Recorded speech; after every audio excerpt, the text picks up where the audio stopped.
G'day and welcome to another episode of Kiwi Car Life, and thanks to daylight saving, for the first time I've had to bring the cars indoors, but it's well worth it because today we're going to be comparing my very common 6-speed manual K24 powered Accord Euro with, in New Zealand at least, an exceedingly rare UK import 5-speed manual 2.2 turbo diesel.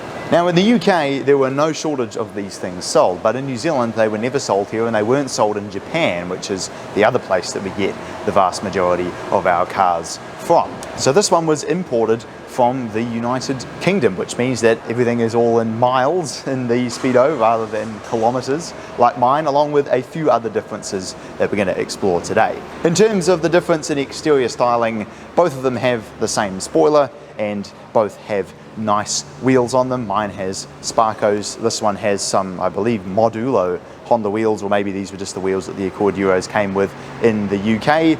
The other fundamental difference is that this one is obviously a pre-facelift, whereas my one is a facelift and also has the sports kit around the outside. But in general, the exterior side of things is very, very similar. So let's move on to the main and important differences between these two cars. They're both Accord Euros, they're both manual, but the engines are quite different. This one here is the diesel. It has an N22A1, a 2.2 litre turbocharged diesel engine. It makes 103 kilowatt and 340 newton meters, so definitely a huge amount of torque, not very much power.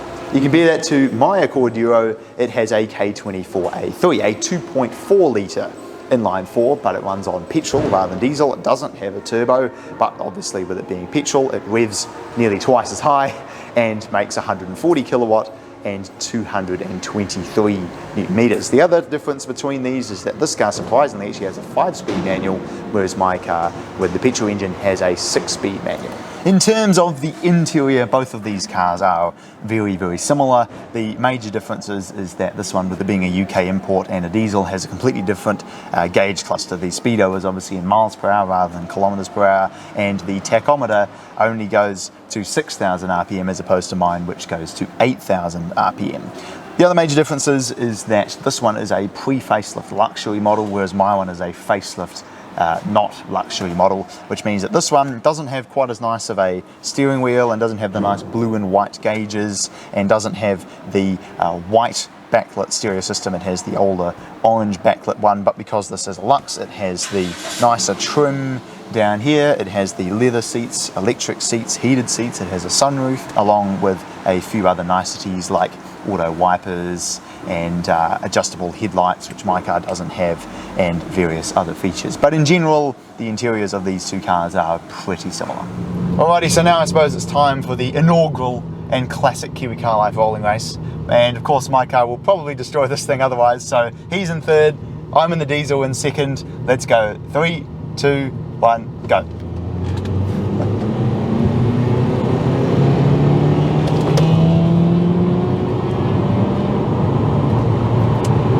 Yes, the diesel is not terribly mighty. So now he's in fourth gear, I'm in second, we'll try again. 3, 2, 1, go.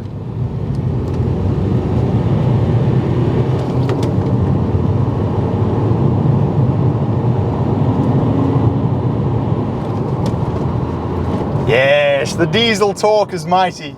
Driving the Accord Euro diesel. This is quite interesting.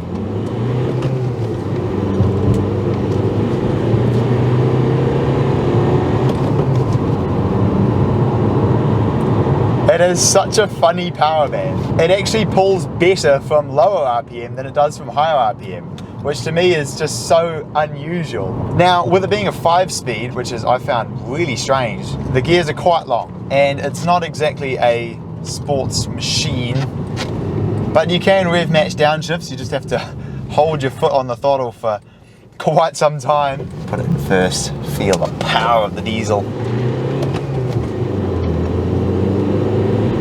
It's got pretty decent torque, eh? And of course, it's still an Accord Euro, so it still handles very nicely.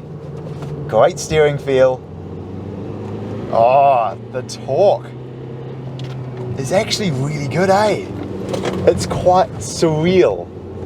Oh, you just feel feel it. It's really unusual. 2,000 RPM, 2.5. And it just hauls. That's how I describe it. It just hauls. It doesn't sing, but it just does what you ask of it, which is really cool. A little bit of turbo lag, not too much. But yeah, at the top end, like above 3,500, there's just literally no point. It doesn't even really do anything. But at the lower RPM, yeah, there. The downsides, 5-speed manual, and it's not fast. It doesn't really sound that great. It's not the worst diesel I've ever heard. It's definitely a very refined diesel, which is nice, but it's impossible to get away from the fact that it sounds like a piece of farm equipment. It has zero top end power. It revs right up to 5,000 though. But for purely mid-range and for towing, this thing is fantastic. And it's still really comfortable, really great to drive. I'm thoroughly impressed, eh? Wrapping up the Accord Euro diesel versus petrol video. It's been really interesting getting to drive these cars back to back. And the pros of that diesel engine, if we ignore all the rest of the stuff, it's really refined. It's very smooth. It's very quiet, so if you like that sort of smooth, effortless, quiet power without racket getting into the cabin, it's perfect for that. It has a beautiful, slick 5-speed manual. Yes, a 6-speed would be nice, but the 5 is fine. But I guess if, like me, you long for this,